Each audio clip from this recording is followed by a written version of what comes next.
2020년 코로나19가 전 세계를 강타했을 때 1년 동안 약 300만 명이 목숨을 잃었습니다. 국경이 닫혔고 경제가 멈췄으며 전 인류가 백신 개발을 기다렸죠. 그런데 같은 해 똑같은 지구 위에서 알코올은 260명을 죽였습니다. 아무도 긴급 회의를 소집하지 않았고 봉쇄령도 없었으며 뉴스 속보도 뜨지 않았습니다. 왜일까요? 알코올은 전염되지 않으니까요. 천만의 말씀입니다. 알코올은 지금 이 순간에도 전염되고 있습니다. 단지 바이러스처럼 보이지 않을 뿐이죠. 오늘은 왜 알코올이 침묵하는 전염병인지, 그리고 왜 우리는 이 위기를 위기로 인식조차 하지 못하는지 그 진실을 파헤쳐 보겠습니다. 먼저 팬데믹의 정의부터 다시 생각해 볼 필요가 있습니다. 팬데믹이란 지리적 경계를 넘어 광범위하게 퍼지며 막대한 인명피해를 일으키는 질병을 의미하는데, 이 정의에 알코올은 완벽하게 들어맞거든요. 세계보건기구 2024년 보고서를 보면 알코올로 인한 사망자가 전체 사망의 4.7%를 차지하는데, 이는 결핵, 에이즈, 당뇨병을 모두 합친 것보다 많은 수치입니다. 더 충격적인 건 이 숫자가 매년 증가하고 있다는 사실이죠. 그런데 우리는 여전히 주말 저녁 편의점에서 맥주를 사고 회식 자리에서 소주잔을 채웁니다. 바이러스는 기침이나 접촉으로 퍼집니다. 그럼 알코올은 어떻게 전염될까요? 답은 사회적 네트워크입니다. 하버드 의대와 캘리포니아 대학이 공동으로 진행한 32년간의 추적 연구 결과를 보면, 당신의 친한 친구가 과음자일 경우 당신이 알코올 의존에 빠질 확률이 2배 증가한다는 게 밝혀졌거든요. 더 놀라운 건 그 친구의 친구, 즉 당신과 직접적으로 교류하지 않는 사람의 음주 습관도 영향을 미친다는 겁니다. 이게 바로 전염입니다. 눈에 보이지 않지만 명백하게 퍼져나가는 행동의 전염이죠. 직장 문화를 한번 보십시오. 한국을 포함한 동아시아 국가들에서 회식은 거의 의무처럼 여겨지는데, 신입사원이 첫 회식에서 술을 거절하기란 사실상 불가능에 가깝습니다. 상사가 따라주는 술을 거절하면 예의 없다는 소리를 듣고 분위기를 망친다는 낙인이 찍히죠. 이렇게 한번 학습된 음주 패턴은 10년, 20년 반복되면서 그 사람의 삶 전체를 잠식하게 됩니다. 미국 국립보건원의 2023년 연구에 따르면 10대 청소년의 첫 음주 경험 중 78%가 또래 압력에서 비롯됐다고 합니다. 친구가 마시니까 나도 마시고, 선배가 권하니까 거절하지 못하는 거죠. 이건 개인의 선택이 아니라 집단 감염입니다. 그런데 더 무서운 건 무증상 감염자의 존재입니다. 코로나19 때 우리가 가장 두려워했던 게 뭐였습니까? 증상 없이 바이러스를 퍼뜨리는 사람들이었죠. 알코올에도 똑같은 개념이 적용됩니다. 바로 기능적 알코올 중독자라고 불리는 사람들인데, 이들은 전체 알코올 의존자의 약 50%를 차지합니다. 놀랍게도 이들은 성공적인 커리어를 유지하고 안정적인 가정을 꾸리며 사회적으로 아무런 문제가 없어 보이거든요. 미국 존스 홉킨스 대학의 연구팀이 추적 조사한 결과를 보면 이 집단의 평균 연령은 41세였고 대부분 전문직에 종사했으며 평균 학력도 높았습니다. 하지만 이들은 하루 평균 맥주 4캔에서 5캔 정도를 마시고 매주 최소 한 번은 만취 상태에 이릅니다. 문제는 본인조차 자신이 의존 상태라는 걸 인정하지 않는다는 겁니다. 나는 직장도 잘 다니고 가족도 잘 챙기는데 무슨 문제가 있어? 라고 생각하죠. 주변 사람들도 눈치채지 못합니다. 겉으로 보기엔 멀쩡하니까요. 하지만 그들의 간은 조용히 지방간에서 간염으로 넘어가고 있고, 뇌의 전두엽은 천천히 위축되고 있습니다. 증상이 나타날 때쯤이면 이미 돌이킬 수 없는 단계까지 진행된 경우가 대부분이거든요. 스탠퍼드 의대 연구진이 2022년 발표한 논문을 보면 기능적 알코올 중독자의 간 조직 검사 결과 무려 65%에서 이미 간 손상 소견이 관찰됐습니다. 본인은 건강하다고 믿는데 몸은 이미 무너지고 있는 거죠. 그럼 치료는 가능할까요? 여기서 알코올이 다른 전염병보다 훨씬 더 무서운 이유가 드러납니다. 코로나에는 백신이 있습니다. 항생제로 치료 가능한 세균 감염도 많죠. 하지만 알코올 의존에는 백신도 없고 확실한 치료법도 없습니다. 세계 최고 수준의 재활 프로그램을 거친다 해도 치료 성공률은 30%에 불과하고 재발률은 70%에 달하거든요. 미국 국립알코올남용연구소의 장기 추적 데이터를 보면 알코올 의존에서 완전히 벗어나 5년 이상 단주를 유지하는 비율이 15%밖에 안 됩니다. 나머지 85%는 재발하거나 치료를 포기하거나 사망하는 거죠. 예방은 어떨까요? 백신 없는 질병에서 예방이 얼마나 중요한지는 코로나 초기에 우리가 뼈저리게 느꼈습니다. 마스크 쓰고 손 씻고 거리두기 하는 것처럼 알코올도 예방이 핵심인데 이미 명확한 가이드라인을 제시했습니다. 첫째, 알코올 가격을 인상하라. 둘째, 광고와 마케팅을 규제하라. 셋째, 판매 시간과 장소를 제한하라는 거죠. 실제로 이 정책들을 시행한 국가들에서는 효과가 입증됐습니다. 스코틀랜드는 2018년 알코올 최저 가격제를 도입한 뒤 3년 만에 알코올 관련 사망률이 13.5% 감소했거든요. 캐나다 브리티시 컬럼비아주는 술집 영업시간을 새벽 2시에서 밤 12시로 앞당긴 결과 응급실 폭력 사고가 23% 줄었습니다. 그런데 대부분의 국가는 이런 정책을 시행하지 않습니다. 왜일까요? 알코올 산업의 규모를 보면 답이 나옵니다. 2023년 기준 전 세계 알코올 시장 규모는 연간 1조 5천억 원을 넘어섰는데 이는 대한민국 GDP보다 큰 금액이거든요. 주요 알코올 기업들은 막강한 로비력을 가지고 있고 정치인들과 긴밀한 관계를 유지합니다. 담배 산업이 수십 년 동안 흡연의 위험성을 은폐하고 왜곡했던 것처럼 알코올 산업도 똑같은 전략을 쓰고 있죠. 하버드 공중보건대학원이 2021년 공개한 내부 문서를 보면 주요 알코올 제조사들이 적당한 음주는 건강에 이롭다는 메시지를 퍼뜨리기 위해 수백억 원을 투자한 사실이 드러났습니다. 하지만 과학은 정반대를 말하고 있습니다. 2018년 의학저널 렌시스에 실린 대규모 메타 분석 연구 결과를 보면 195개국 2,800만 명의 데이터를 분석한 결과 안전한 음주량은 존재하지 않는다는 결론이 나왔거든요. 하루 와인 한 잔 수준인 10g의 알코올도 암 발병 위험을 증가시킨다는 겁니다. 특히 유방암의 경우 일주일에 와인 7잔 이하를 마시는 여성도 비음주자에 비해 발병 위험이 5%에서 9% 높았습니다. 이건 통계적 오차가 아니라 명확한 인과관계죠. 암 이야기가 나왔으니 조금 더 깊이 들어가 보겠습니다. 흡연이 폐암을 일으킨다는 건 누구나 아는데 알코올과 암의 관계는 생각보다 덜 알려져 있거든요. 세계보건기구 산하 국제암연구소의 2023년 보고서에 따르면 알코올은 구강암, 식도암, 후두암, 가암, 대장암, 유방암을 포함해 최소 7가지 암을 직접적으로 유발합니다. 2020년 한 해 동안 전 세계에서 새로 진단된 암의 약 4.1%인 74일천이 알코올과 직접 연관됐고 그로 인한 사망자가 41만 9천 명에 달했죠. 하루로 환산하면 매일 1,000명 이상이 알코올로 인한 암으로 목숨을 잃는 겁니다. 그런데 이 숫자 뒤에는 더 충격적인 사실이 숨어 있습니다. 암으로 진단받은 사람 중 상당수가 자신의 음주 습관이 문제라고 전혀 생각하지 못했다는 거죠. 프랑스 국립암연구소가 유방암 환자 3,000명을 대상으로 조사한 결과를 보면 환자의 68%가 진단 전까지 자신의 음주량을 적당하다고 평가했습니다. 실제로는 하루 평균 2잔에서 3잔을 마셨는데도 말이죠. 이들은 담배를 피우지 않았고 운동도 했으며 건강한 식단을 유지했지만 저녁에 와인 한두 잔이 결국 암을 불러온 겁니다. 간으로 넘어가 보겠습니다. 간은 알코올의 1차 공격 대상인데 매년 전 세계에서 약 60만 명이 알코올성 간 질환으로 사망하거든요. 문제는 간 손상이 거의 증상 없이 진행된다는 겁니다. 지방간 단계에서는 피로감이나 소화 불량 정도만 느끼는데 대부분 요즘 좀 피곤하네 정도로 넘어가죠. 그 사이 간 세포에는 지방이 쌓이고 염증이 시작되면서 간염으로 진행합니다. 이 단계에서도 특별한 통증은 없거든요. 간은 재생 능력이 워낙 뛰어나서 70%가 손상돼도 버텨내는데 바로 이 점이 독이 됩니다. 증상이 나타났을 때는 이미 간 경변 단계까지 와 있는 경우가 많은 거죠. 간 경변은 간 조직이 딱딱하게 굳어서 기능을 거의 상실한 상태입니다. 한번 경변된 간은 다시 돌아오지 않는데 런던 킹스 칼리지 병원의 10년 추적 연구를 보면 간 경변 진단 후 5년 생존율이 50%밖에 안 됩니다. 절반은 5년 안에 사망하는 거죠. 더 가슴 아픈 건 이 환자들 중 상당수가 40대에서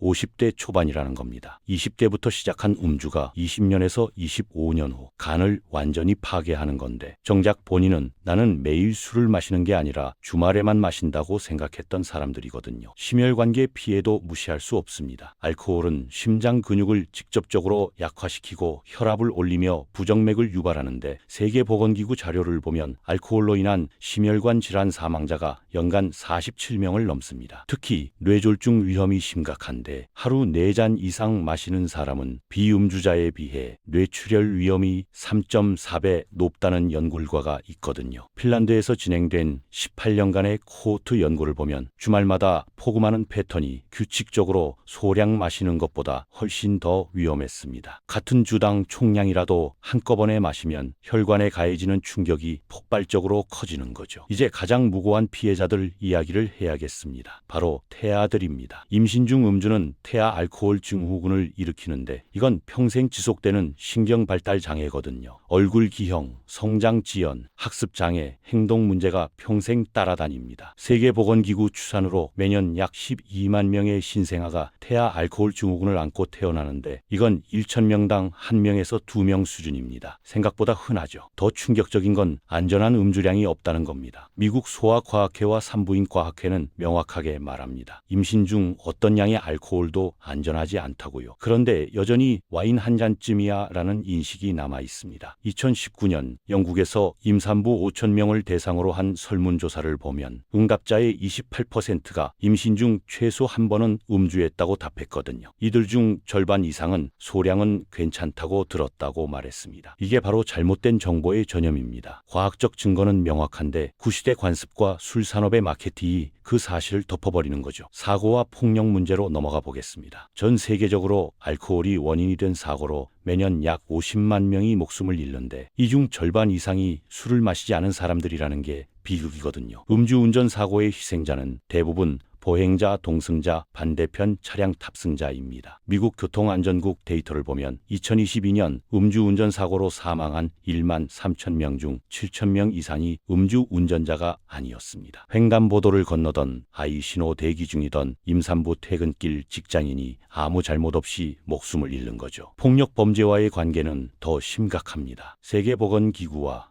유엔 마약범 사무소의 공동 연구를 보면 전체 폭력 범죄의 약 47%가 음주 상태에서 발생하고 성폭행의 경우 그 비율이 52%까지 올라갑니다. 알코올이 전두엽 기능을 억제하면서 충동 조절이 안 되고 공격성이 증가하는 거거든요. 호주 멜버른 대학 연구팀이 응급실 폭력 사건을 분석한 결과를 보면 가해자의 혈중 알코올 농도와 폭력 강도 명확한 비례 관계가 있었습니다. 취할수록 더 잔인해진다는 거죠. 그럼 대체 왜 우리 사회는 이토록 명백한 위험을 방치하는 걸까요? 답은 정상화에 있습니다. 알코올은 너무나 오랫동안 인류와 함께 왔기 때문에 우리 문화 깊숙이 뿌리내렸거든요. 결혼식에 샴페인이 없으면 어색하고 장례식 후 조문객들과 술잔을 기울이는 게 예의이며 승진 축하나 이별 위로나 모든 감정의 정점에 술이 있습니다. 이건 단순한 음료가 아니라 사회적 의례의 일부가 된 거죠. 옥스퍼드 대학 인류학과 연구에 따르면 술을 함께 마시는 행위는 집단 유대감을 강화하고 신뢰를 형성하는 효과가 있다고 합니다. 문제는 그 유대감의 대가가 너무 크다는 겁니다. 담배와 비교해보면 더 명확해집니다. 1960년대만 해도 담배는 지금의 술만큼이나 정상화돼 있었거든요. 의사가 진료실에서 담배를 피우고 비행기 안에서도 흡연이 가능했으며 임산부 흡연도 큰 문제로 여겨지지 않았죠. 하지만 과학적 증거가 축적되고 공중보건 캠페인이 지속되면서 50년 만에 완전히 달라졌습니다. 지금은 공공장소 흡연이 금지되고 담배갑에 경고 그림이 붙으며 흡연자가 사회적 시선을 의식하는 시대가 됐거든요. 그 결과 미국의 성인 흡연율은 1965년 42%에서 2022년 11%로 떨어졌습니다. 알코올도 같은 길을 걸을 수 있을까요? 희망적인 신호가 보이기 시작했습니다. 바로 G세대의 변화인데 이들은 이전 세대와 확연히 다른 음주 패턴을 보이거든요. 미국 건강통계센터 자료를 보면 18세 청소년 중 음주 경험이 있는 비율이 2001년 56%에서 2023년 32%로 떨어졌습니다. 거의 절반 수준으로 줄어든 거죠. 영국도 마찬가지인데 16세에서 24세 사이 비음주자 비율이 2005년 18%에서 2023년 29%로 증가했습니다. 독일, 프랑스처럼 음주 문화가 DNA처럼 박혀있던 나라들에서도 젊은 층의 소비량이 꾸준히 감소하고 있거든요. 왜 이런 변화가 일어나는 걸까요? 런던 정경대 연구팀이 지세대 3,000명을 인터뷰한 결과를 보면 몇 가지 이유가 나옵니다. 첫째, 건강의식의 증가인데 이들은 인터넷을 통해 알코올의 위험성에 대한 정보를 훨씬 쉽게 접합니다. 둘째는 소셜미디어 문화거든요. 술 취한 모습이 영상으로 남아 평생 따라다닐 수 있다는 두려움이 음주를 억제하는 겁니다. 셋째는 대안의 등장인데 논알코올 맥주나 목테일 같은 제품들이 급성장하면서 술을 마시지 않아도 사교 활동이 가능해졌죠. 하지만 동시에 우려스러운 현상도 나타나고 있습니다. 미국 질병통제예방센터 데이터를 보면 18세에서 25세 사이 청년층의 고독감 호소 비율이 2012년 23%에서 2023년 41%로 급증했거든요. 친구를 직접 만나는 빈도도 같은 기간 주당 평균 4.2회에서 2.1회로 절반 이하로 떨어졌습니다. 파티 참석률은 30% 감소했고 데이트 경험률도 비슷한 수준으로 줄었죠. 물론 코로나 팬데믹과 소셜미디어 과의존 등 복합적 요인이 작용했지만 알코올 감소와 사회적 고립 증가가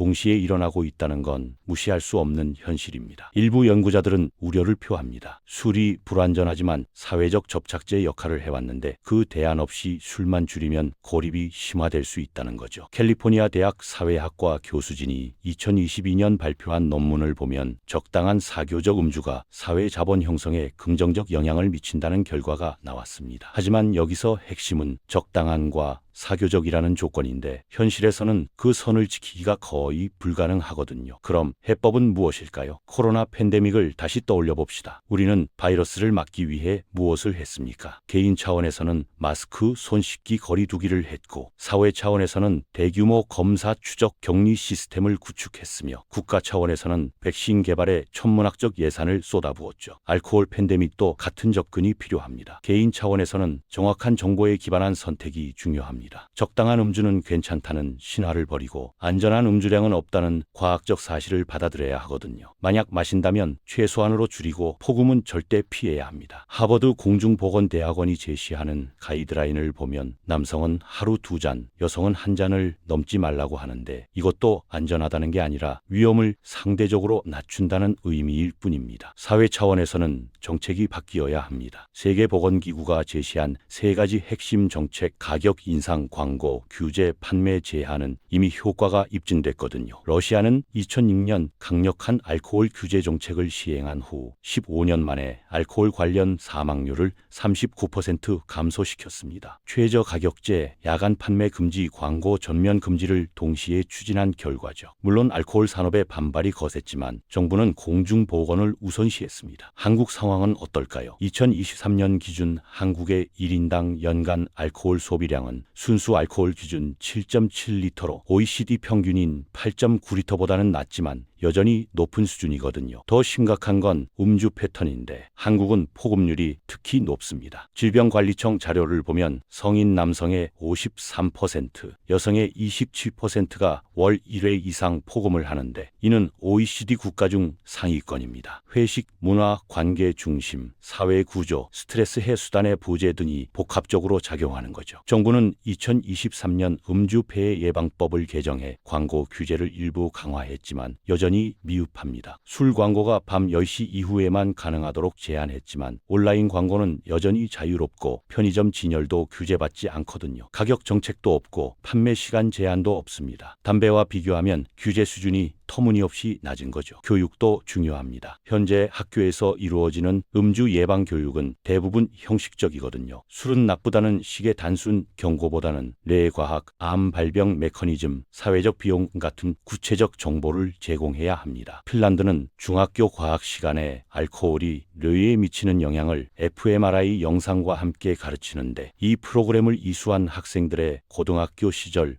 음주율이 23% 낮았다는 연구 결과가 있습니다. 문화적 변화도 필요합니다. 회식에서 술을 강요하지 않는 분위기, 논알코올 음료를 당당하게 선택할 수 있는 환경, 음주 없이도 즐거운 모임을 만드는 창의성이 요구되거든요. 일부 대기업들은 이미 변화를 시작했습니다. 구글 코리아는 2021년부터 회식비 지원을 폐지하고 대신 핀빌딩 활동비를 지급하는데 직원 만족도는 오히려 올라갔다고 합니다. 네이버는 사내 카페에 프리미엄 논알코올 음료를 배치해 점심 식사 후 맥주 대신 선택할 수 있게 했죠. 결국 핵심 질문은 이겁니다. 알코올 없이도 우리는 연결될 수 있을까요? 저는 가능하다고 믿습니다. 아니, 가능해야 합니다. 인간의 연결은 화학물질이 아니라 진정성에서 나오는 거거든요. 공통의 관심사, 함께 땀 흘리는 경험, 어려움을 나누는 대화, 이런 것들이 술보다 훨씬 강한 유대를 만듭니다. 러닝 크루, 독서 모임, 게임 커뮤니티, 봉사활동, 이런 데서 만난 사람들과의 관계가 술자리에서 만난 관계보다 오래가고 깊다는 연구 결과가 계속 나오고 있습니다. 코로나 팬데믹은 인류에게 거대한 시험이었지만 동시에 배움의 기회이기도 했습니다. 우리는 보이지 않는 적과 싸우는 법을 배웠고 과학을 신뢰하는 법을 익혔으며 집단 행동의 힘을 경험했거든요. 이제 그 교훈을 알코올이라는 또 다른 보이지 않는 전염병에 적용할 때입니다. 260만 명이 죽어가는데 우리가 건배하고 있다는 사실을 더 이상 외면해서는 안 됩니다. 변화는 이미 시작됐습니다. 지세대가 그 증거이고 논알코올 시장의 폭발적 성장이 신호이며 점점 더 많은 사람이 소버 큐리어스 의식적 비음주를 실천하는 게 현실입니다. 이제 우리 모두가 선택해야 합니다. 수천 년간 이어온 습관을 맹목적으로 따를 것인가, 아니면 과학과 이성에 기반해 새로운 길을 만들어갈 것인가. 술 없는 미래가 더 고립되고 차갑고 재미없을 거라는 두려움은 술 산업이 심어놓은 신화일 뿐입니다. 진짜 미래는 더 건강하고 더 진정성 있고 더 깊은 연결로 가득할 수 있습니다. 그 길을 함께 만들어갈 준비가 되셨습니까?